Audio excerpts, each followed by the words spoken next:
and the outs of it, too. It does. All right, 5 minutes on the Cavs real quick before we head over to Super Chats and then to KYC. But Donovan Mitchell said after the loss on Wednesday to the Blazers that it's December 4th, or it was December 4th. If we're still having these discussions at the end of January and February, it is time to seriously panic.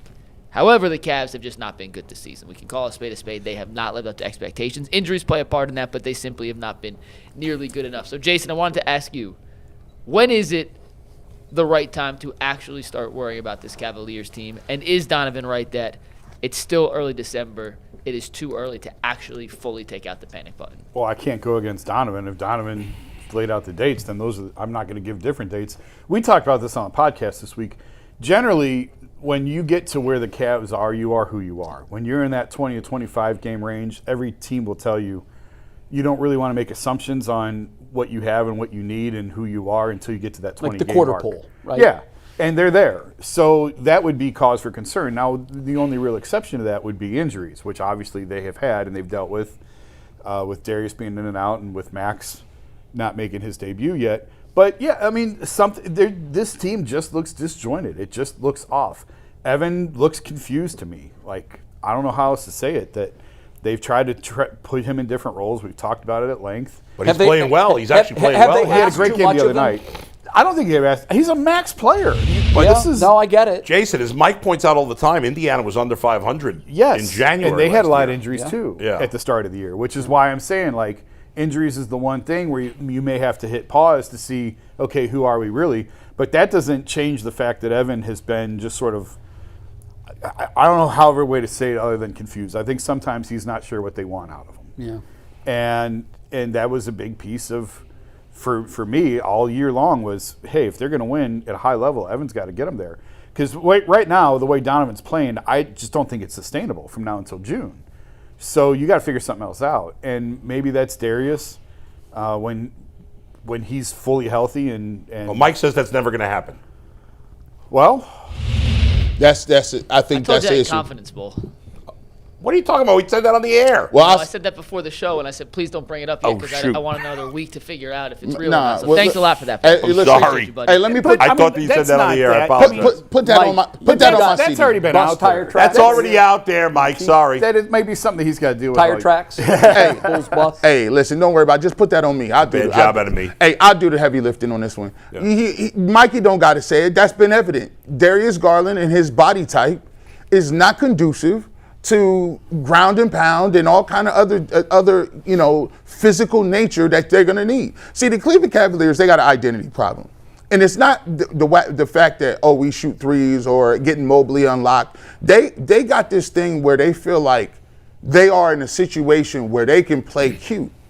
Nah, you're not a cute team. Like, you're not the Warriors of a couple of years ago where you could play cute and shoot a bunch of threes and that's just your finesse game. They got three players that are their best players, two of them max players, Darius Garland and Evan Mobley.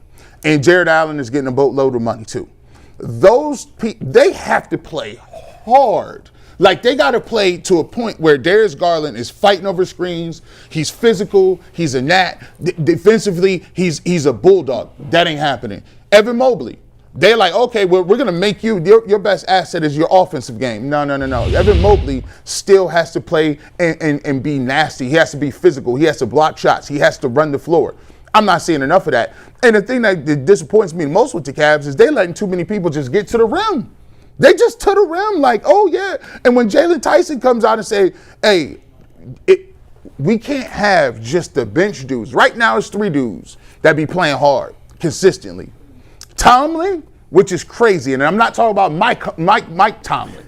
It's Nate. Like, listen, this is Tomlin. You got Jalen Tyson, and you got Donovan Mitchell. Those are the guys that are playing hard. Like, every single game, every single possession counts. And for the Cavs, I don't know if it's this, but when you got JB, the one thing that you can say about JB was JB gonna have you playing defense, dog. He gonna make sure that you give that level of effort defensively. The Cavs are not good enough offensively, not to hustle, not to rebound, not to defend. And at this point, they're a middling team, man. They are middling. Like, would you be surprised if they got bounced the first round playing like this? Not the way they're playing right now, but we got a long way to go before we get to. I'm just wondering, Is JB still a really bad coach? Does he still suck? Hey man, listen. That's all I heard 2 years ago was JB sucks. They did the right thing. They got rid of JB because he had reached the ceiling with this unit. He had reached the ceiling, and they had plateau offensively. I think politics played into locker room politics. Have the Pistons lost since the first week of the season? Pistons have been phenomenal. They've been excellent. Yeah. But for all of that, They lost last night. year we got swept up in what the Cavs were doing, and we were wrong. Right. So I refuse to get swept up in what they're doing this year. Right. I don't. For the fear of being wrong. Right. I think that is it good? Of course They not. have to play better than they're playing now. They absolutely question. have to play better. But last year, the Pacers, they didn't look like a good team at New Year's. They didn't. Correct. We have beaten mid to really bad teams. Our record this year against good teams is horrible. That's the problem. Horrible. And it ain't even. And the games ain't even close. And Jay, I do think They're you're 4-9 right. against teams above 500. And that is untop. and I think that's a first round. That's a first round bounce in the playoffs. And two if of I've those ever were the seen it. Pistons the first week of the year, right?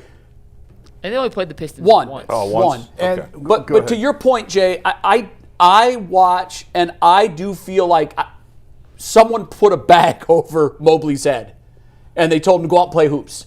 I think, and the reason I said, are they asking too much of him? I agree, he's a max player, and there is this theory, this operating theory, that they're not going to win a championship with Don as their best player. It's got to be Mobley's got to take that step. I think he made a nice step last year, and we all saw it. We all agreed. I think they put the same emphasis on getting a similar jump this year, and what they've done is they've turned the treadmill speed up to 12, and he's falling off the back of it. He can't run that fast. Not to say that he won't down the road.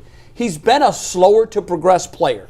Would you guys agree with that? Like, it's not like he made this meteoric leap and here he is. Right. He was good when he came in. He's made nice Incrementally steps. better, yeah. Incrementally he made better. a big leap last year. Last year was huge, and I think the Cavs got greedy and said, we need that again. Yeah. We need you to go from 2 years ago you went from 72 to 84. This year you got to go from 84 to 96. And I think it's overwhelming the young man. I feel like he can't run at that speed. So I'm not saying pull back. I'm saying go back to what made him such a great player last year. We need more of that, and we're just going to add little things in as the season goes, Guys, and try to grow slowly. Here is the easy answer to what we're discussing. Evan Mobley, Darius Garland, Hunter, pick swaps every draft between now and 2030.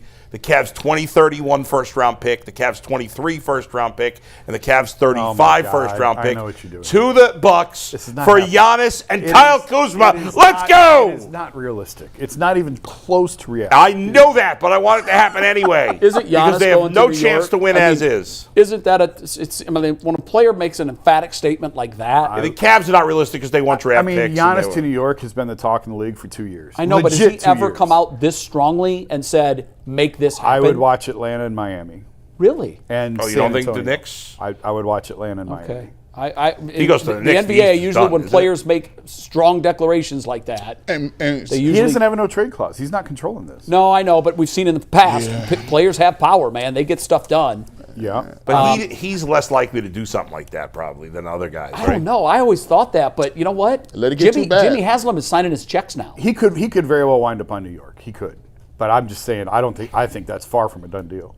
But there's I not don't a think ton it's a of done deal, but there's not a ton of teams that have the assets. I wonder to what go the get him. poly market odds are on him, I on don't him know. going. That's a good question. If he ends up on the Knicks, there's nobody in the East that can beat them. Fair? I don't see anybody beating them with him. No, I don't. You know what? depends They what- might give Oklahoma what are they City a giving? hell of a What are run. they giving up? That's what I'm saying. They have to give up Cat and OG. Oh, that's light. Okay, go That's ahead. super Take 'em, light. both of them. That's Plus super some, light. Some stuff. They would but be that'd the foundation. heavy favorites. Yeah, for it's a sure. wrap. I would think. But so. I you wouldn't would say you would nobody make could my beat trade though, wouldn't you? Of Even course. though it's not realistic. What was your ridiculous? Hunter? I'm admitting Hunter, Darius, Evan, pick swaps, 31 and 33 first round picks Yep. for Let's Giannis cook. and Kuzma. Let's cook. Oh, but what he left out was we also got to take Haslam. He's I the don't new know. owner. That's the bridge too far. I do that. You do it, right? Right? Yeah. And Haslam. All right, guys, we got I tried telling my Super one Chats. Buck friend. I have one. I tried telling him 2 years ago. I go, You're screwed. uh-oh, you guys are about to all dismantle over. real quick. We got Super Chats to wrap up this portion of the show. Then we'll head over to WKYC.